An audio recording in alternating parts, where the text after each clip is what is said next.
Assalamualaikum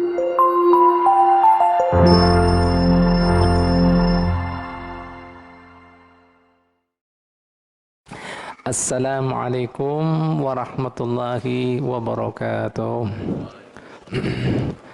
Hadirin hadirat sekalian rahmati Allah Subhanahu wa taala, kita lanjut akan pengajian kita.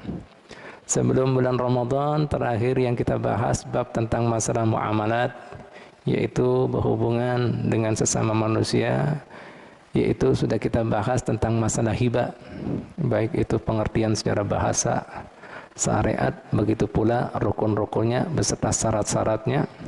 Sampailah kita yang terakhir yang kita bahas, yaitu syurutul mauhub, syarat-syarat daripada al-mauhub, barang yang dihibahkan. Syarat barang yang dihibahkan ada 5. Ya, kita baca syurutul mauhubi khamsatun. Syarat barang yang dihibahkan ada 5. Yang pertama, ayyakuna ma'luman, barang tersebut jelas ditentukan sudah yang mau dihibahkan. Nah, jadi seandainya ada orang mengatakan wahabtuka ihda daraini, ulun hibahkan lawan pian salah satu daripada rumah ini, kada sah karena kada jelas, harus jelas. Nah, atau misalnya apa lagi, ulun hibahkan salah satu daripada kitab ini, kada sah juga, harus jelas ya. Karena bisa timbul perselisihan. Nah, dan ingat, ulun sudah jelaskan berkali-kali, syarat itu adalah sesuatu yang harus dipenuhi. Jika kada penuhi, kada sah. Nah, jadi rukunnya hibah ini kan ada berapa? Ada 4. Ada wahib, yaitu orang yang menghibahkan, mauhubun lahu, orang yang diberi hibah, mauhubun, barang yang dihibahkan, yang keempat sigha, yaitu akadnya. Sudah kita bahas semuanya. Rukun 3 yang pertama, rukunnya apa? 2 yang pertama, yaitu wahib. Kemudian orang yang diberi hibah beserta syarat-syaratnya sudah kita hibah, sudah kita bahas. Yang ketiga ini yang kita bahas ini syarat daripada mauhub, barang yang dihibahkan. Jadi yang pertama apa tadi? Barang tersebut jelas ditentukan mana yang mau dihibahkan. Terus syarat yang kedua daripada barang yang dihibahkan, an yakuna tahiran, barang tersebut sifatnya tahir. Jadi kada boleh pian kemudian menghibahkan barang sesuatu yang najis. Seperti menghibahkan apa? Menghibahkan miras, kada boleh. Menghibahkan apa? Khinzir, babi, kada boleh. Kada boleh. Nah, lihat Pak Bu, apa yang bisa ambil di sini? Islam itu melajari kita kada sembarang memberi lawan orang, tapi lihat ada nilai manfaatnya, ada nilai maslahatnya. Jangan semau gue, jarnya orang Jakarta. Allah, jangan menghibahkan apa? Nah, itu tadi hal-hal yang membawa mudarat alhasil. Jelaslah. Nah, kada sah di mata Islam. Kada dapat pahala, bahkan dapat dosa. Nah, nih itu hikmahnya. Nah, yang tujuannya kita mencari amal jariah, pahala yang mengalir terus, tapi ini kada dapat dosa jariah kita. Nah, menghibahkan misalnya apa? Tanah ngesan apa? Diskotik misalnya. Kacau ini. Nah, jangan ya, itu artinya kada dibolehkan dalam Islam, meskipun kada najis. Tapi yang ketiga, yaitu syaratnya apa? An yakuna muntafi'an bih. Syarat kemudian barang dihibahkan tadi bermanfaat. Jadi bermanfaat di sini di pandangan Islam, bukan manfaat di pandangan pian. Nah, makanya tadi kembali lagi udah sudah sampaikan contohnya. Nah, mau hibahkan tanah gesan diskotik. Atau kesan karaoke. Nah, karena timbul kemudian laki bini terkumpul, ya kan? Jadi ada pacaran, dapat pahala kah? Dapat pahala kah? Karena transaksi narkoba di situ, dapat pahala. Nah, dapat dosa jariah. Nah, lihat agama Islam bermanfaat. Subhanallah. Nih, jadi pian kalau setiap dengar-dengar gini tuh pian kaitkan, nah Islam tuh dipandu, bukan sekadar menjulungi, mereka ada, ada konsekuensinya. Karena apa? Pian dan ampun pian itu amanat dari Allah Taala. Jelas dah. Bukan pian seorang, ampun pian, amanat pian. Jelas dah. Nah ini Pak. Yang keempat, syarat daripada barang yang dihibahkan an yakuna maqduran ala tasallumihi, yaitu pian mampu menyerahkan barang yang mau dihibahkan tadi. Nah, kada asa juga seandainya pian mau menghibahkan sesuatu yang pian kada bisa menyerahkan. Beb, itu burung ulun terbang beb dari sangkarnya. Nu ulun hibahkan lawan pian. Nah, kayak apa ini? Atau misalnya apa? Pian bisi kendaraan dirampok lawan orang preman. Beb betul lu hibahkan lawan pian. Loh, ngejak berkelahi beb lawan preman tadi. Rasa. Paham lah kira-kira. Nah, pian mampu menyerahkan. Ngasih gawean itu ngarannya. Syukur kelahi ya benar. Nah, karena itu kena diulakan ringnya kena. Yuk. Belum jadi wasitnya, kayak kacau ini. Nah ini gayaannya kayak itu, paham lah. Nah boleh. Nah ini yang kelima, syarat kemudian yang diwakafkan, wa an yakuna mulkan lil wahib, barang tersebut adalah milik daripada sang penghibah. Jadi mau seandainya pian nyewa mobil misalnya, pian hibahkan lawan misalnya siapa, Haji Ruspandi, karena boleh. Pian sewa kok dihidangkan, karena boleh. Nah jelas sudah kira-kira bisa dipahami ya. Nah ini Pak. Nah mungkin ada yang bertanya, Bib kayak apa wayah ini mau seandainya ada orang ya mengambil barang dihibahkan, mengambil daripada Baitul Mal. Nah, Baitul Mal ini wayah ini apalah, kas negara lah, kas negara. Wayah ini APBN kah, APBD kah? Kayak apa ini mengambil dari situ? Kan jadi pertanyaan. Ya, Bahari zaman pemerintahan Islam artinya Baitul Mal. Ya, kita baca ini. Bolehkah kemudian ya, ini kan lain ampun seseorang, lain pribadi. Bolehkah pemerintah, kalau dulu kan masuk semuanya, masuk aja. Makanya jangan di pintu, ada yang masuk, enggak bisa masuk. Nah, maju. Nah, kada berulang kali menduduk jangan di pintu, jadi nyaman. Nah, ya masuk ya. Baik ya. Ya kayak apa nih seandainya amir, ya dulu amir enggaknya atau khalifah. Wayah ini pemerintah, bolehkah mengambil daripada kas negara dibagikan kemudian ya pada orang perorangan? Ya disebutkan di sini wa kana Banu Umayyah wa Banu Abbas yatasarrafuna wa yahibuna min baitil mal. Dahulu kala zamannya pemerintahan Bani Abbas maupun Bani Umayyah, mereka itu para pemimpinnya menghibahkan daripada mengambil kas daripada Baitul Mal. Wa katsirun minal ulama yaqbaluna minhum. Saat itu para ulama banyak yang menerimanya. Wa minhum auliya wassalihun. Para aulia dan salihun juga menerimanya.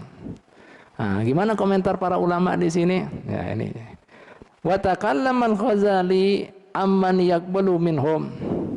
Berpendapat Imam Ghazali daripada orang yang menerima daripada Baitul Mal, daripada pemerintah. Wa qala fil Ihya, Sidin mengatakan dalam kitab Ihya Ulumuddin, ulaika lahum manduhah. Ya. Taj'aluhum yaqbaluna minhum. Jadi di situ ya mereka itu bisa mengambilnya, sifatnya apa? Itu tidak harus mamduha. Ya. Mamduha. Minha, ya, ada di antaranya ada orang yang berhak menerimanya. Annau lahu haqqan fih. Artinya beliau, orang-orang ini, misalnya para ulama, para solihun, kan mereka ini termasuk orang-orang pembina umat. Artinya mereka ini orang yang berdedikasi kepada Allah Subhanahu wa taala. Harus diperhatikan kesejahteraannya. Jelaslah. Makanya mereka berhak menerimanya. Jelas kira-kira ya. Nah, nih. Wasanian, ya. Ya, alternatif yang kedua, opsi yang kedua menurut Imam Ghazali, para ulama, para solihun boleh menerimanya. Darhu fitnatin, untuk menghindari fitnah. Artinya gimana? Mun seandainya menolak, kena kemudian timbul daripada kemudian pemerintah tadi curiga ini dan itu, ada apa ini dengan ini? Apakah kami ini termasuk orang yang brengsek kah? Ya, orang yang kada baik. Kok ditolak mentah-mentah? Akhirnya apa dampaknya? Malah kasihan para ulama tadi, diintimidasi, disiksa. Kan ini kan banyak. Bisa kada, Pak? Nah, dipaksakan. Nah, nih. Jadi sampai makanya Imam Ghazali yang ketiga memberi opsi yang ketiga, boleh mereka mengambilnya seperti mendapatkan dofer. Dofer itu ya barang-barang yang sifatnya keberuntungan aja. Summa kemudian yahibunahu, kemudian mereka julungkan pada orang-orang yang memerlukan. Jika mereka para ulama tadi, para soleh tadi takut harta tersebut kada murni halalnya apabila ada subhatnya, jika niatnya warok, tahu warok, hati-hati. Jelas lagi kira-kira? Jelas lagi kira-kira? Nah, ini pandangan Imam Ghazali. Tuh, bijaksana kan sidin lah. Nah, ini pandangan Imam Ghazali. Nah, ini Bu, Pak. Nah, itu pandangan Imam Ghazali. Jadi ada 3 opsi tadi ya. 3 alternatif. Nah, sedangkan rukun yang keempat, syarat daripada sikho itu tadi akadnya persis seperti sikhonya akadnya jual beli, yang mana sudah pernah kita jelaskan ada 13. Kenapa yang bisa murojaah lagi. Nah, kemudian wayah ini yang ulun mau angkat nih, ini penting sekali. Mungkin ada yang bertanya, Beb, kayak apa ya daripada kemudian masalah hibah, daripada di sini anggota tubuh kita dihibahkan pada orang lain. Nah, ini kan banyak ya ini. Ada orang mau menghibahkan ginjal, apalagi jantung, mata, ya kan banyak kan ini kan hibah-hibah gitu. Gimana ini dalam Islam pandangannya? Ini penting kan? Gimana ini pandangannya? Nah, ini menarik sekali. Nah, ini pian catat, pian ingat. Nah, menghibahkan daripada bagian tubuh kita. Nah, ini ya. Hasala jadalun baina ulama al-asril hadir haula tabarru insan bi adwin min a'dha'ihi fi hayatihi au ba'da wafati wa au ba'da mamatihi. Di situ ada perbedaan ulama mengenai orang yang menghibahkan daripada bagian tubuhnya baik ketika hidup ia ataupun sudah meninggal. Ya, ada beda ulama. Nah, ini biar dengarkan gimana argumentasi mereka. Ada yang membolehkan, ada yang tidak membolehkan. Kenapa yang bisa pilih mana yang lebih arah kebenarannya, kebijaksanaannya. Ya. Wa hal yajuzu li warasatil mayyit ayyahibu adwan min mayyitihim. Yang kedua, apakah dibolehkan bagi ahli waris ya, yang mana apabila ada orang yang meninggal daripada kerabatnya menghibahkan daripada yang orang sudah meninggal daripada keluarganya tadi diberikan pada orang lain yang sakit. Nah, Nah di sini Bu, Pak, mau menghibahkan di sini ada 3 bagian. Ada menghibahkan daripada anggota tubuh daripada orang yang masih hidup, ya kan? Pastinya ada yang gitu kan, masih hidup orangnya. Ada yang sudah meninggal, ya, mau dihibahkan. Makanya wajah ini kadang-kadang ada orang kada tahu-tahu mati, tahu-tahu kemudian banyak yang hilang, ginjalnya, matanya, ya kan, Bib? Nah, ini juga nih, ini ada Islam pembahasannya. Masuk yang di jalan, ya. Nah, gimana ini? Ada lagi yang ketiga, naqlu minal ajinnah, mengambil daripada janin. Tuh, lihat Pak, Bu. Ambil daripada di perut, diambil janin. Paham lah. Nah, ini Bu. Lihat agama Islam. Berapa ribu tahun yang lalu sudah ada pembahasan. Terusnya pengen tambah yakin. Nah, agama kita lengkap. Semua ada jawabannya. Nah, al-khulasa, ya. Sekesimpulannya, annal fariqaini muttafiqani ala tahrimi bail adwi. Mereka para ulama antara kemudian yang membolehkan dan kemudian menghibahkan ini daripada anggota tubuh, mereka sepakat, mereka melarang, mengharamkan apabila diperjualbelikan. Paham lah ya? Jika pemberiannya tadi diperjualbelikan, haram, dua-duanya menolak. Ya. Nah, wajah ini, jika seandainya tadi diberikan, bukan diperjualbelikan, ada syaratnya. Ini yang bolehkan ya. Yang bolehkan menghibahkan anggota tubuh, ya, ulangi lagi ya. Yang membolehkan anggota tubuh dihibahkan, yang bolehkan ini dengan 3 syarat. Nah, syaratnya yang bolehkan tadi harus ada tiga syarat. Ya, yang pertama darurotun nakli. Sifatnya di sini menghibahkan tadi, memberikan anggota tubuh tadi, sifatnya dalam keadaan darurat. Darurat. Artinya orang yang diberi donor atau yang diberi hibah di anggota tubuh tadi, sifatnya mungkin kada ditolong bahaya, bisa mati atau apa, ya. Nah, darurat, ya. Yang kedua syaratnya apa? Yang kedua, ya, wa tawaqqafat al-haya alaihi, orang yang mendonorkan tadi atau menghibahkan tadi, sifatnya apabila mendonorkan anggota tubuhnya tadi tetap masih hidup, artinya tidak terganggu kesehatannya. Jangan setelah donor nanti yang asalnya tegar sekarat jadi, mana boleh. Nah, ini, ya, tetap sehat, ya. Ya. Yang ketiga, an yusarriha at-tabib al-atibba as-siqat bi anna nakla hadal adwi min sahsin ila akhar la yataraddabu alaihi adrar. Ya. Yang ketiga, harus dipastikan daripada para ahli medis bahwasannya ini anggota tubuh jika didonorkan atau dihibahkan tidak membawa mudarat bagi orang yang memberikan tadi, donornya tadi. Dan yang kemudian selanjutnya, tabib juga ataupun dokter tim medis memastikan jika ini diberikan sama orang yang diberi donor itu jadi selamat, ya, tertolong.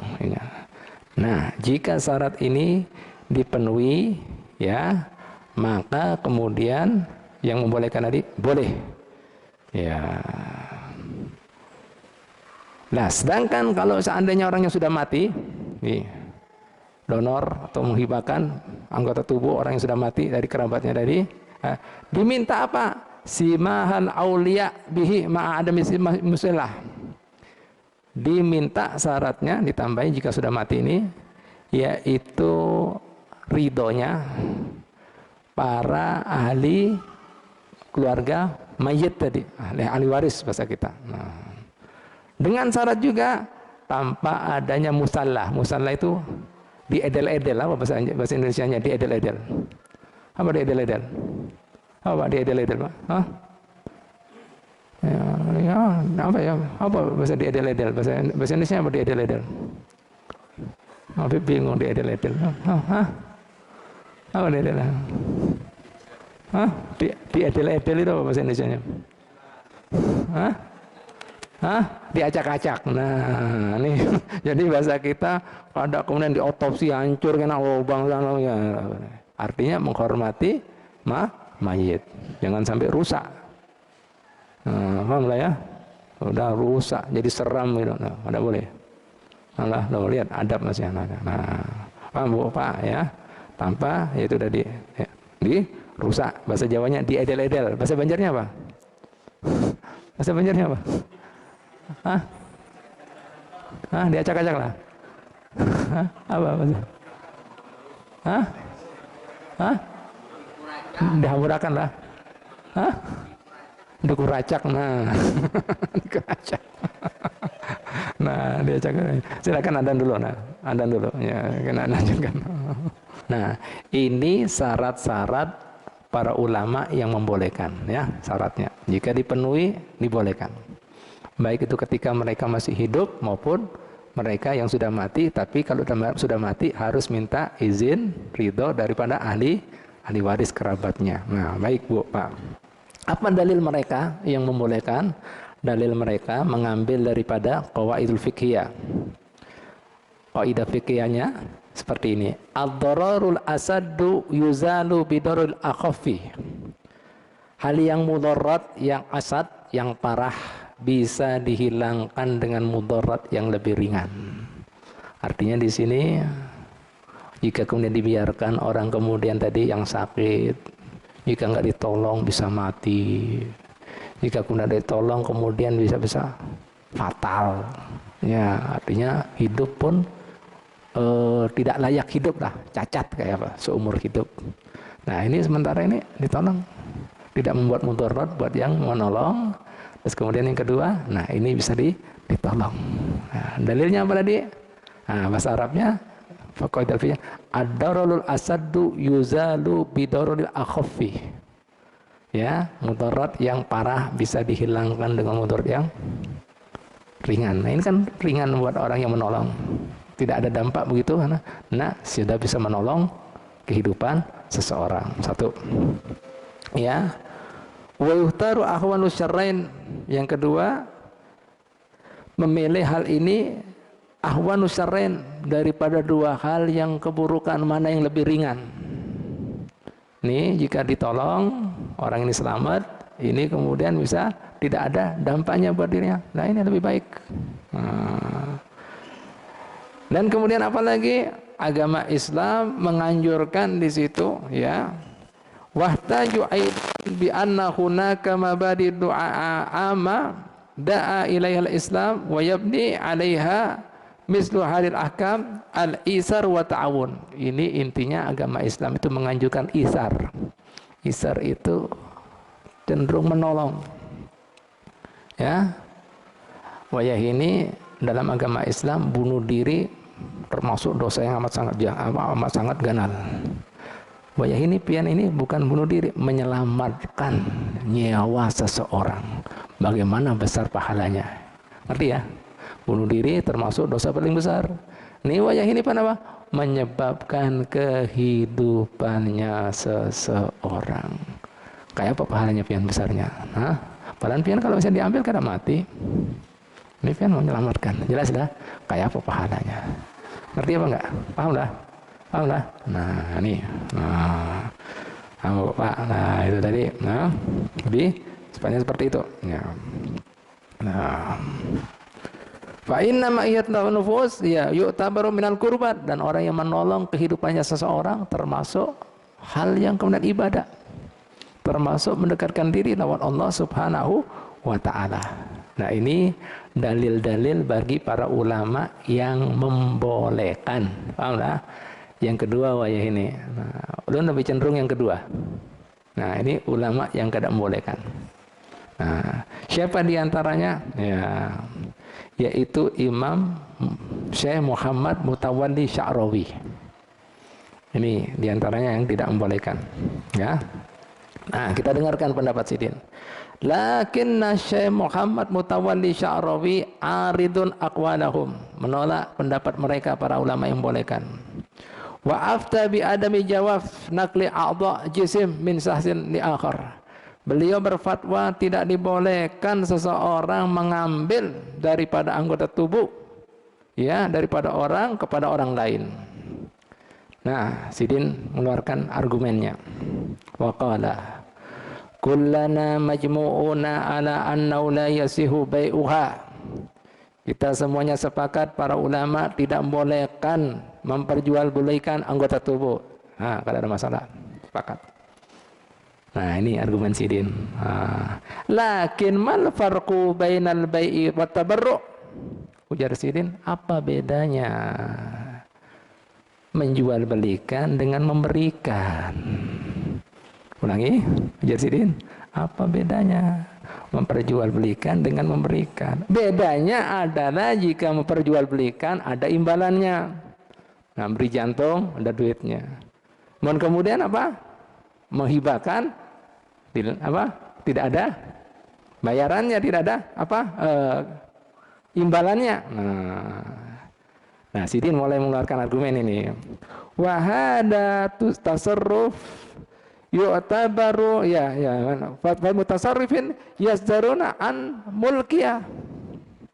Sekarang jadinya Sidin, orang wayakini mau memberikan sesuatu itu dasarnya harus kita ketahui ampun siapa ini kemudian yang mau diberikan. Nah, ampun siapa? Paham lah ya? Nah, ampun siapa yang mau diberikan di sini? Nah, anggota tubuh kita ini milik kita kah atau bukan milik kita? Nah, ini yang jadi pertanyaan ya ini.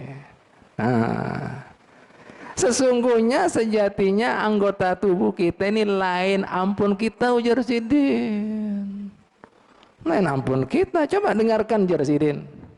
Di firman Allah SWT di surat Yunus. Nah, Sidin mengambil dalil. Nah, ini firman Allah Ta'ala.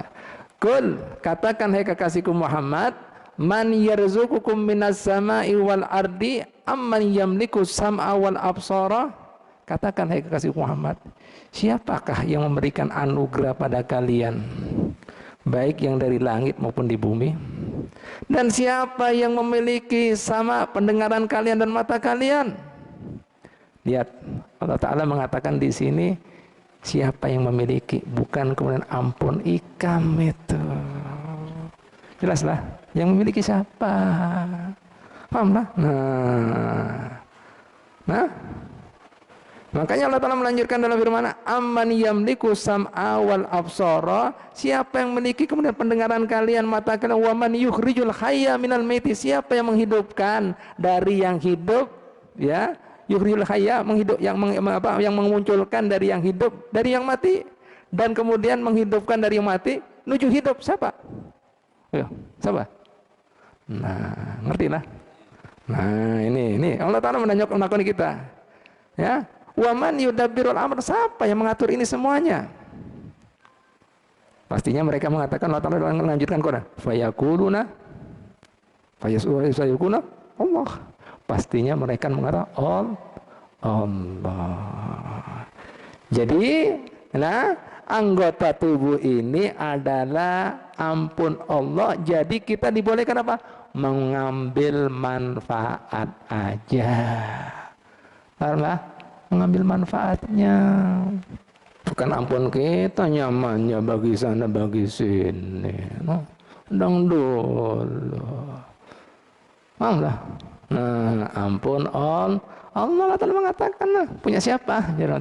Bukan aku berikan, ampun siapa itu? Yang berikan semuanya siapa? Nah, ini Pak Bu dalilnya Sidin. Nah, Allah, jadi kita sifatnya mengambil manfaat aja. Nah, makanya mata, telinga, lisan dan semuanya ini Bu, Pak, hak pakai kan? Bahasa Indonesianya hak pakai. Hak pakai. Nah, ini hak pakai. Nah, makanya di akhirat nanti kita kan kadang-kadang terbuai sama maksiat ya, kalah dengan syahwat nafsu. Itu kena di akhirat.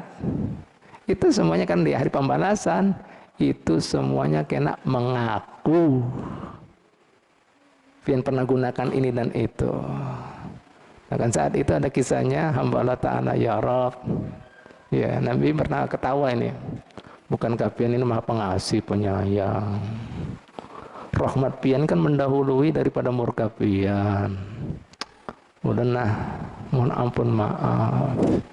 Nah pastinya pian kesian dengan hamba pian yang lemah ini. Pian kan kadang ada mengadili ulun kan, kadang akan menghujat ulun. Ya Allah Ta'ala, aku kadang menghujat ikam, aku kadang akan menuntut ikam. Langsung Allah Ta'ala mengatakan, intaki, silakan bicara. Akhirnya Pak, tubuh ini Pak, Bu, mengaku. Asalnya menyembunyikan perbuatan dosanya dulu. Ya Rob, ini tangan dulu, pernah dimurjani, raba-raba ini dan itu. Ya Rob, ini mata pernah di-HBI. Ini mata, loh, ini kayak apa ini? Aku bela ikam pengaku. Nah, kacau. Nah itu. Allah hak pakai. Nah, mohon ampun pian bisa atur. Di akhirat kada ngaku semuanya. Udah bisa nah, coba. Silakan. Nah, jelas dah kita. Pian kada bisa menguasai. Nah, hak pakai. Nah, ini sidin jarnya nih dalil sidin. Nah, ini Pak. Idan hadil a'dha khasalillah. Jika kemudian dengan demikian ini semuanya anggota tubuh ini khusus mutlak ampun Allah. Kita cuma diberi hak pakai aja. Jika jual beli haram, ya. Walakin lahu anta tabarra ba'da mauti. Kemudian jika seandainya sudah meninggal, dibolehkan kemudian tabarruk dengan syarat izin dari keluarganya. Loh, apakah orang kemudian yang mati ini, orang kemudian yang ahli waris tadi berhak atas jasadnya, apakah diwarisi juga? Kan kada ada syariat mengatakan gitu. Matanya ini kena buat ulun ini gini ada kah? Ada hukum? Kada masuk. Yang diwaris cuma harta benda. Bujur apa kada? Bujur apa kada? Adakah hukum waris Islam mata kena itu ampun ada bagi-bagi? Adakah? Jawab dulu. Ada apa kada? Ada. Tidak boleh diotak-atik. Pahamlah? Lo kok nyamannya? Berarti kalau sudah mati diwarisi juga jasadnya dan waris, ampun aku. Nah, coba kada? Berarti kada memuliakan mayit. Padahal mayit itu sakit, Pak. Dia apa-apa kan sakit. Menangkan nangis itu sedih dia. Pekah dia. Karena dia sudah di alam ruh, bukan di alam jasad lagi. Ngerti ya? Lebih peka, makanya sampai sandalnya itu ketika pengen tinggalkan di kupana denger sih dia, ngeri, sedih. Paham lah kira-kira, bisa dipahami lah, paham lah. Nah ini Bu Pak Dah Sidin mengatakan mana ada dalam syariat kita kemudian tuh bahwasanya jasad ini dimiliki ahli waris kemudian boleh bagi-bagi, ada ini Pak Bu, jelas lah. Jadi sifatnya apa? Tidak boleh. Allah Ta'ala mengatakan ampun Allah. Bukan diberikan pian. Ampun Allah. Cuma hak pakai. Jelaslah. Itu menghormati. Itu tadi. Apalagi tadi menghormati ahli mayit tadi. Dan kemudian yang kedua tadi kita kada dibolehkan. Nah justru kemudian dengan adanya musibah Allah Ta'ala mengatur. Itu semua ada hikmahnya. Dan jangan kemudian sok-sok ngatur kita. Allah Ta'ala mau mensucikan hamba tersebut, mungkin banyak dosanya, hendak mengangkat derajatnya, mungkin dia kada bisa ibadah dengan musibah tadi. Ngerti lah. Ujungnya apa Allah Ta'ala mau berikan? Surga. Kita ini kan semuanya mau berharap surga kan? Nah itu ada surganya Pak. Gak ada yang sia-sia. Paham lah? Ada surganya itu. Ngerti ya? Paham lah? Jangan digunakan logika pian manusia ini. Makanya baginda mengatakan tidak ada yang tertimpa buat seorang beriman apapun juga. Sampai sini mengatakan apakah kemudian risonya inya, mikirnya inya, gelisahnya inya, uyunya inya, sakitnya inya, bahkan kena sesuatu tersandung, kena duri ke apa, jika jalannya lurus ya, itu semua ada hikmahnya. Di antaranya apa? Daripada dosa-dosa yang kada disadarinya. Apalagi yang ganal-ganal tadi. ada yang meninggal, ada yang apa, kehilangan, pahalanya kayak apa itu besarnya. Makanya ada yang istilahnya mati sahid, ngeri ya, paham lah Pian? Nah ini Pak pentingnya kita harus ketahui, bisa dipahami ya kira-kira ya, paham lah. Jadi ulun lebih cenderung pendapat yang terakhir ya daripada yang pertama. Nah ini argumen ulama yang kada membolehkan. Jelas kira-kira bisa dipahami? Alhamdulillah.